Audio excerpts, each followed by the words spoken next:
I need a dashboard.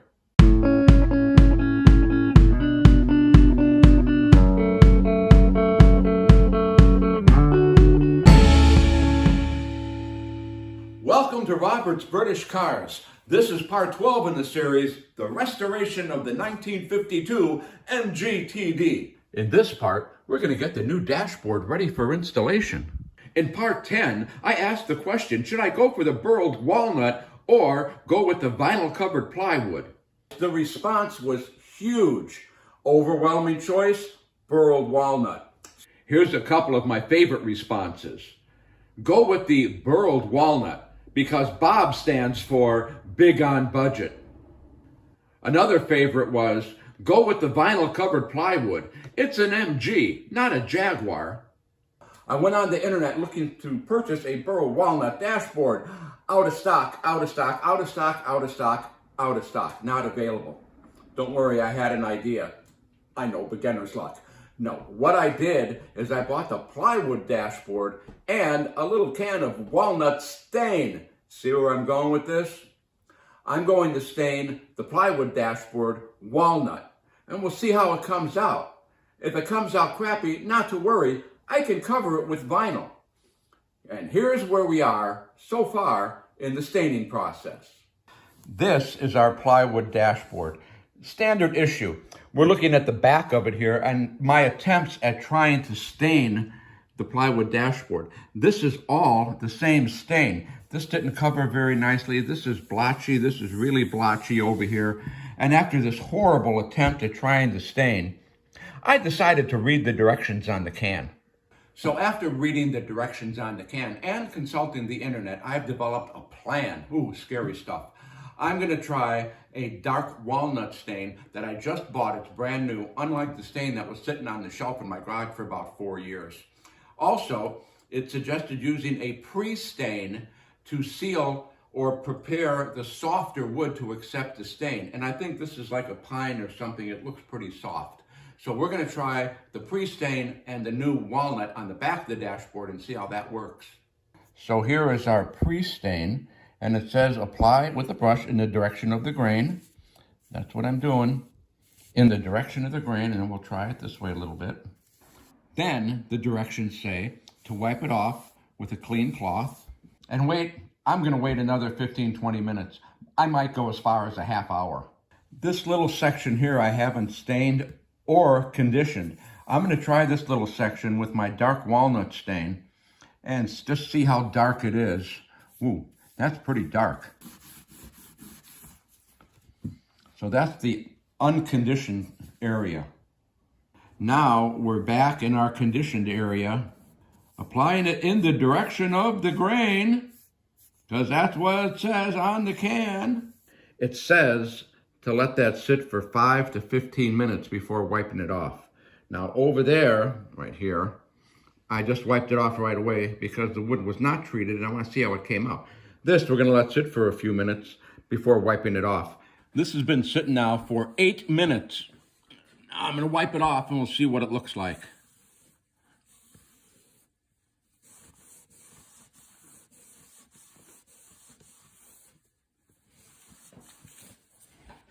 You know, you can't see it really good with the camera where it is, so let me move the camera. So here is the part that we did, and I don't believe I got conditioned this far. Or this far, so let's look from here to here as I raise this up. And that doesn't look too bad at all. And that was sitting there about, I don't know, about 7-8 minutes. And of course, this over here is the dark walnut that was just on there seconds before I wiped it off. So, there you go. Here I am going over the last section of our dashboard. Again, this is the back of it with 220 grit sandpaper in the direction of the grain. Here is our wood conditioner. We'll apply this liberally.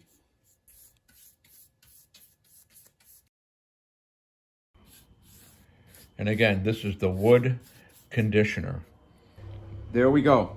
The dashboard has the conditioner on it. as does the glove box. And if you see, if I can get the angle just right here, you can see how it's already soaking in. I'm gonna let this dry for a while, and then we'll put the stain on it and see how it comes out.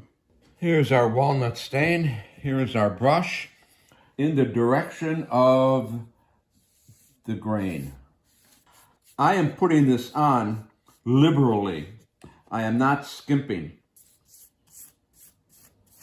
Our dashboard is now stained, and we're gonna wait about 15 minutes, and then we'll wipe the stain off and see how it comes out.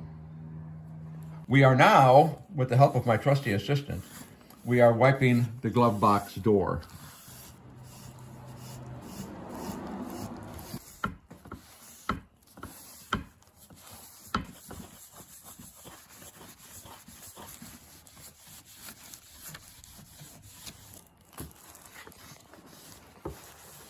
There's the dashboard wiped down.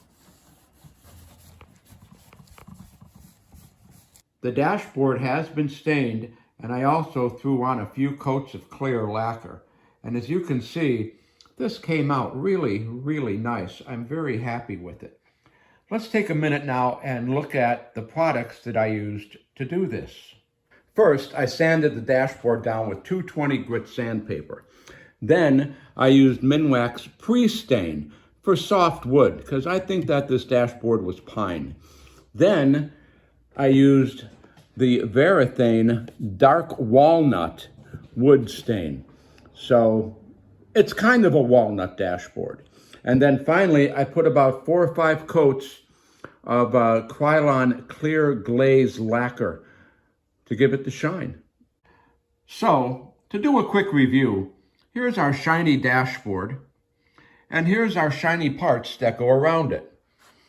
I looked online everywhere, all through YouTube, everywhere I could think of looking, and I could not find any video that says how to attach this chrome using these lovely little screws to this dashboard. Well, since I really don't know where to start with all of this chrome stuff, I think I'm going to start with something small, like this glove box door and this chrome trim, and we're going to try to get these two acquainted. These are the screws that came with the chrome trim kit. There's 34 of these, 11 of those, and 10 of these. These are little tiny round head screws. The round head screws go in the chrome that goes across the bottom of the dashboard, and they'll look like that. These little teeny tiny flathead screws, they will go in the chrome strip that goes across the top of the dashboard, and they will look like that. These 34 screws are a little bit longer than the top ones, and I think that they're chrome, and they're also flathead. They will be used to hold on the chrome trim that goes around the glove box door, and when they're installed, they will look like this. Before I start with the chrome trim and the screws, let me give you an example of what it's like living in Bob's world. So I need a knob. I ordered one, came in this little bag here, but it did not come with the screw. So I'm looking all over the place for a screw, and I finally determined that this one is the right flathead to match the back of the door, and it's about the right length like this, so we can grab the knob. So I find the screw. Now I have to tap the hole in the knob so it'll go on. So I get out my taps, and I have to find a tap for this little bolt. And I just happen to have one right here.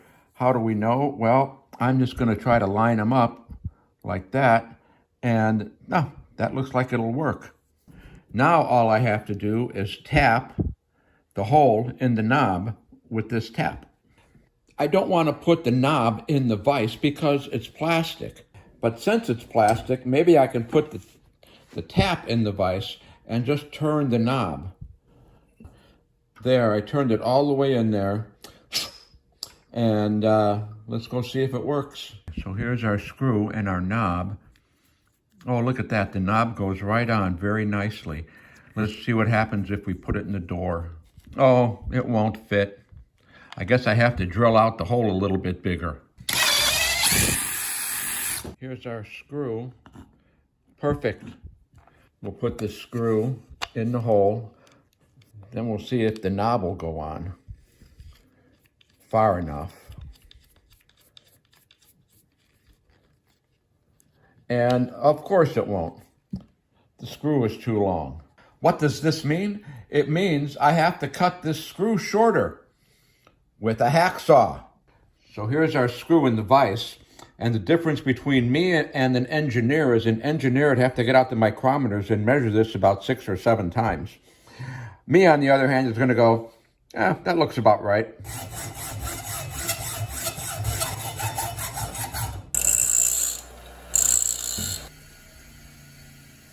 And now to make sure the threads aren't too chewed up, that's why we put the nut on here. And hopefully it'll go in our knob.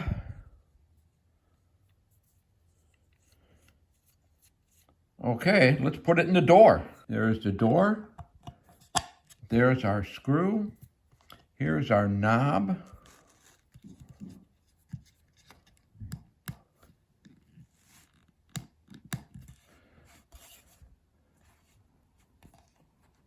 Ta-da! So that's what it took to put this little knob on this little door. Let's see what it's going to take to get the chrome strip around the outside. Well, let's see what we can do here with this chrome. It appears that it's going to wrap around the glove box door like that. That's pretty much a no-brainer. Right here is where the little button would go that would act as a latch to open and close the glove box. And then we have the holes where the screws go. As I wrap this around, you see this gap right here, that's going to have to get pushed in. And then a screw is going to go here. One thing to note is you can see the cutout where the hinge goes. This chrome trim is going to have to be cut. So what I think I'm going to do here is I'm going to start here, putting the screws in and wrapping this chrome around the door. And when I get here, I'll hold it in, put the screw in, then mark it, then I'll take it off and cut it and then put it back on. Let's see how that works. These holes here, I am going to pre-drill with this drill, and that's the smallest drill bit I have. And I think it's going to work okay with these little teeny tiny screws. I tested it out on the table and it seemed to work. Let's see what happens. I'll be honest with you, this is really hard to do and video at the same time. So what I'm going to do is we'll put one screw in together, okay? And then I'm going to go around and do the rest of the screws without the video, and we'll come back when I do the last one, because to make you sit here and watch me do this is going to be like torture. I will say one thing, that hole is, the drill bit was a good size because this is going in, but it's not going in easily. It would be nice when they sold the screws if they would sell the screwdrivers to match, because I had to file this one down to try to fit these little teeny tiny screws. This screw tightened without stripping, so that means the drill bit is the right size, and I didn't chew up the head too badly, and that screw is tight. I can't screw it in anymore, and it's pretty flush. So that's how they're all going to turn out, hopefully. As you can see, I have the chrome strip around the glove box door, and I think that looks pretty snazzy. Now I have to figure out how I'm going to cut this, because the hinge fits right about there. What I did here is I gently clamped the door of the glove box in my vise, and I have the hinge kind of wedged in here in the cutout where it's supposed to go. Now, it's hard for you to see from this angle, but looking down on it, I can see that this has to get cut right about there. From this angle, you can see where I scored it. I just scratched it enough to know where to cut it, So when the hinge is attached to the door, the chrome strip should butt right up against the edge of the hinge, hopefully. Now that I've marked where the chrome strip needs to be cut, I can go back and take all the screws out of my door and cut the chrome strip. I got one side cut off.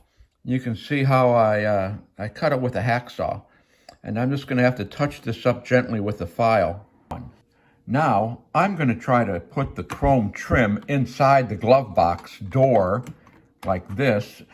And I'm going to follow the same procedure I did with the glove box door. And that is, I'm going to put the screws in, bring this around, and then mark the bottoms where the hinges go and cut off the ends. And I'm not going to bore you with me putting in all the screws, but that's what we're going to do. Let me see if I can explain this. I have to drill holes, pilot holes for the screws, because I can't get enough torque with a flathead screwdriver to push those little wooden screws through the wood without a pilot hole. Now, I can't use my drill because my drill is too big. It won't fit in there. You know, the glove box door is too small. If I try using my drill, I end up drilling the holes on an angle from one side or the other. So what I'm going to have to do is drill these holes and turn the drill bit by hand. Another thing I have to know is how deep to drill the hole. To determine the depth of the hole, here's what I did. I put the screw here. I put a piece of tape there. I've got my drill bit. I'm going to hold it next to the screw for depth and push it down into the tape. Then I'm going to go like that, and that is how deep I have to drill my hole. How am I going to do that? With this wrench and me holding the board like this and then turning it until I get it deep enough. And then when I finish that hole, I just have to do it 18 more times. See ya in about a week. So I made 2 holes by hand with my little drill bit and my little wrench, and I realized this is probably one of the more stupider ideas I ever had. So I came up with a more stupider one. I have my DeWalt power ratchet, and I put an adapter, and I put a socket, and I put the drill bit. Let's roll.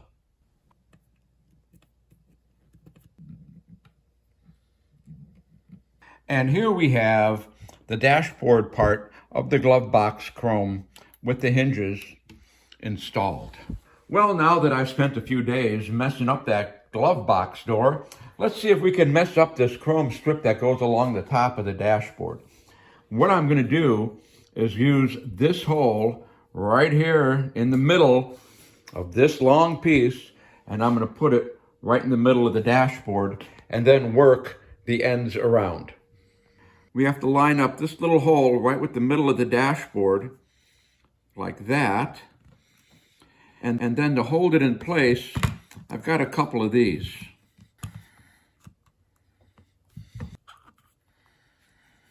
Okay, let's drill the pilot hole.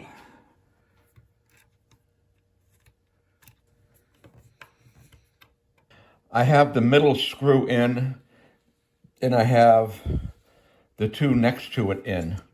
So I have these 3, and it looks nice here, and the screws are pretty flush. So I'm going to continue on my journey around to the end. I've got all the screws in the top chrome piece. I'm going to show you how I did all of them by demonstrating one hole. So here's the hole. What I did is I used this on the hole to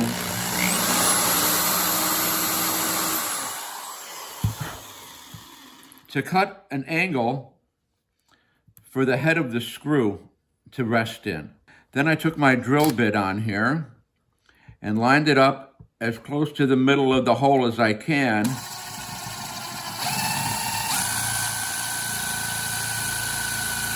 And drilled a hole. After drilling the hole, I put my little screw in there, and then using my custom screwdriver, I put the taper on there so I could get a better grip on it. and screwed it down. There is the final screw. As you can see, it's sunken in there nice and smooth, so there's no rough edges coming out. Here is the middle of the bottom of the dashboard. In this particular application, it has to be lined up between these two screw holes. So I'm just gonna eyeball it in there, right there, and we're gonna put a screw here, and a screw here, and here, and here. When we get to the end, which is gonna be something like that, I'm gonna take the screws out, take the piece off, and cut the end, because the end has to go in, butt up against the top part coming down, like that. The screws that hold the bottom piece on are a round head, so I do not have to cut a chamfer into the chrome strip. They'll just go right in there and hold them down. I've got the bottom piece on, and I just wanted to give you a shot of what the corners look like. So this is the angle that your passenger would see that corner if they stare at it. This is your corner. Here we are, finished with our walnut stained plywood dashboard. As you can see, the glove box door is attached. I had a problem with the camera while I was doing that part of our video, so let me explain to you what I did. If you ever find yourself in the position to have to install the door of the glove box into your new dashboard, here's the procedure that I followed. The first thing I did was I put the chrome strip around the inside of the glove box door hole in the dashboard. That includes the bottom strip and the hinges. Then I did my first fit of the door to see where it would rub. And to make a long story short, what I did is I had to take the door and a disc sander and basically sand off the parts of the door that didn't match up. Then I put the chrome strip on, took it off, put it on, took it off, until I got it to line up well enough to where it opens and closes. That is how I put on the glove box door. That being said, it's time for my favorite part of the show. How much have we spent so far? Not a real long list today, but here it is. The total on the stain and clear lacquer was $24.24. The cost of the plywood dashboard from Abington Spares was $99.95. The hinges were $19.98. Our little knob was $3.99. And finally, this little button latch I found on eBay for $21.61. So when we started the dashboard project, our total was $11,869.78. The parts I purchased totaled out to $169.77. That brings our total spent so far on the restoration of the 1952 MGTD to $12,039.55. To follow along on my projects, please subscribe to Robert's British Cars. I'm not sure what I'm going to work on next, but maybe have to install the dashboard. Maybe we better fix that distributor and do some wiring. Find out next time on Robert's British Cars. Thanks for watching.